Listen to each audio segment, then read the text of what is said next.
Welcome to Around the Peninsula. I'm Army Sergeant Matt Cromer. There's a fun and easy way to keep you and your child healthy. Private First Class Joe Aleman tells us how. Yes.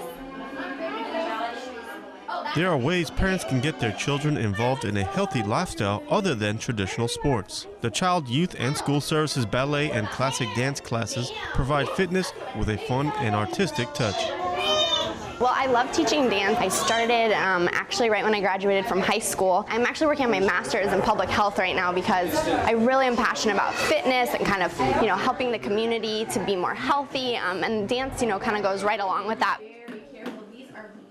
After teaching dance for 7 years, Kelli took a year off to have her daughter. During that time, she worked for online publications writing about dance, fitness, health, and yoga. I'm hoping to, have a job that impacts an even bigger number of people in the community, to keep them on a health and wellness track. Children as young as 2 years old are taking the class. It's so important just have that as a part of your daily life. And if you start those habits really young, there's studies that show that people will be more active, their whole life. And dance is a fun way to do that. I just love coming to work each day. We get to just run around and play. And, here, like I said, I'm studying more, so I'm learning more ways, to increase health in the community. But honestly, it's a really fun job and just get to come to work and play. Army Private Joe Aleman, Camp Casey, Korea.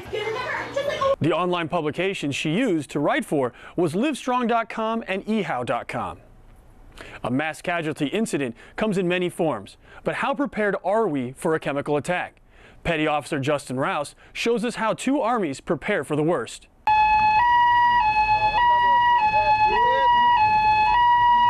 Well, the purpose of doing this is to keep the readiness of our soldiers and also to build that a rapport with the Korean counterparts. Training alongside the ROK Army, the U.S. military focuses on strengthening their ability to counter a chemical attack, should the worst happen.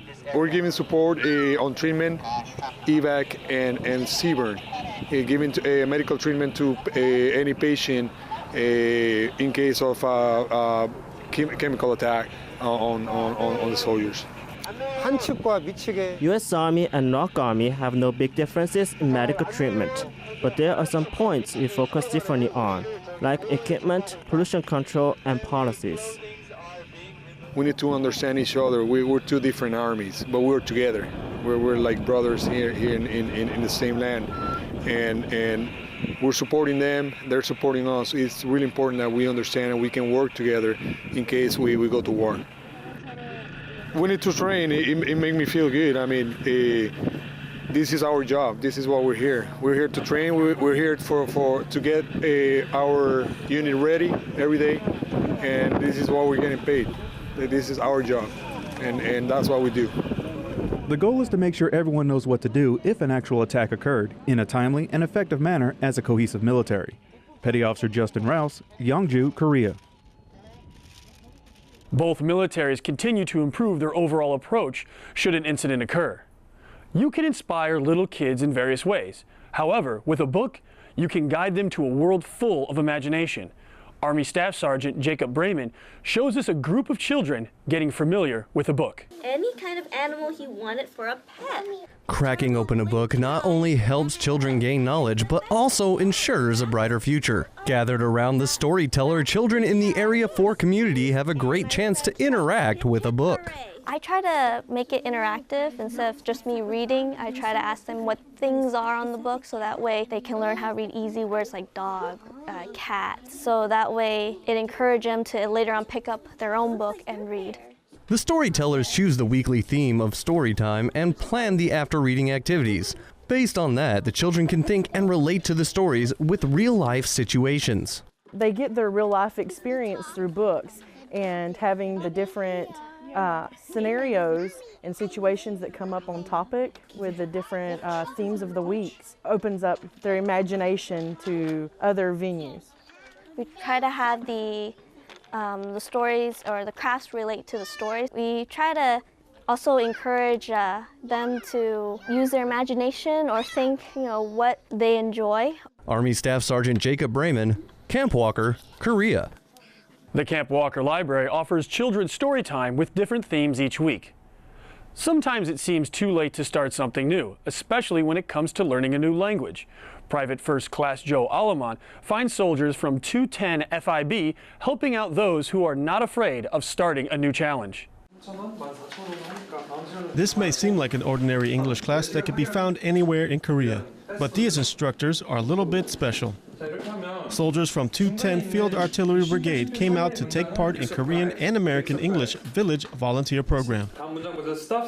Katusa Corporal Song, who is now teaching this class for about the 30th time, tells us what he has experienced so far. My fellow Katusa first asked me if I wanted to come out here and volunteer, and then I said yes, thinking that it was going to be a great experience for me. And then so far it has been a very amazing experience, meeting new people, meeting new U.S. soldiers as well. It has been great. I think this event is very valuable. I came out here to teach English for about 30 times now, and then what I've experienced is that not only do I teach English, but then I also serve as a military ambassador between the Republic of Korea Army and the National here, and also between the U.S. Army. I sometimes feel that there's a gap between the National here and the U.S. Army soldiers, and I feel that I can serve as a bridge between them and then fill in the gaps between the cultural barriers and the language barriers. Performing as a military ambassador is the responsibility of every Katusa soldier, but Corporal Song is putting these ideas into action. Army Private Joe Aleman, Dongdaecheon Volunteer Center, Korea. Classes are taught in two styles, lecture style and free talking style. Students have to take a verbal exam with the instructors for each session. What might sound like gibberish to you may be the most beautiful sound for others. Katusa Sergeant Jang Yoonchan meets a group of people who are on a mission to comprehend the unknown. Students at USO Yoonchan are struggling with Korean characters on the printouts they just received. For Kim Young-mi, the teacher of this 2-month class, volunteering to teach her mother tongue is a good deed returned. I first started teaching Korean to the military kids, and I became friends with a lot of their parents. They were so nice to me, so I always wanted to return the favor. So I thought of how I can reciprocate, and that's when I decided to volunteer for the service members by teaching them Korean. I was told that there were adults on USAG Yongsan willing to learn Korean every Thursday from 10 to 11. That's how this Korean class started, and I've been offering classes for the past 6 months. Seeing her students' Korean improve gives her a sense of satisfaction that is hard to put into words. I didn't know how fulfilling teaching Korean was when I first started, but at the end of every semester I get handwritten letters from the students. When I read the letters, it gives me a sense of responsibility to do better, and it's the greatest feeling ever, something that you can't buy with money. Students, especially those that were new to Korea and were having difficulties before they took their first class, thank me for making their life a lot easier in Korea, and it really makes this whole thing worth it. Jennifer Roberts can't wait to practice what she learns with her Korean sister-in-law. To her, learning a new language means a more fulfilling experience while in Korea. I mean, you have to take full advantage of going to another country. If you're going to be in another country and you don't know their language, why are you there? You might as well learn while you're there. It's the biggest point of being in another country. You have to experience, you don't just go somewhere and stay. So this is, I recommend anybody to take this class.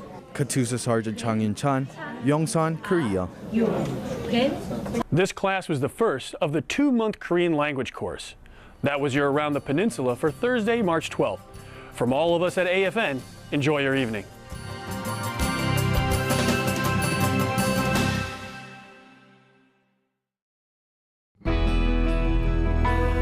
Leanne Hester, born January 1982, is a United States Army soldier. While assigned to the 617th Military Police Company, a Kentucky Army National Guard unit out of Richmond, Hester received the Silver Star for her actions in March 2005 during an enemy ambush on a supply convoy near the town of Salman Pak, Iraq. Hester is the first female U.S. Army soldier to receive the Silver Star since World War II and the first ever to be cited for valor in close quarters combat.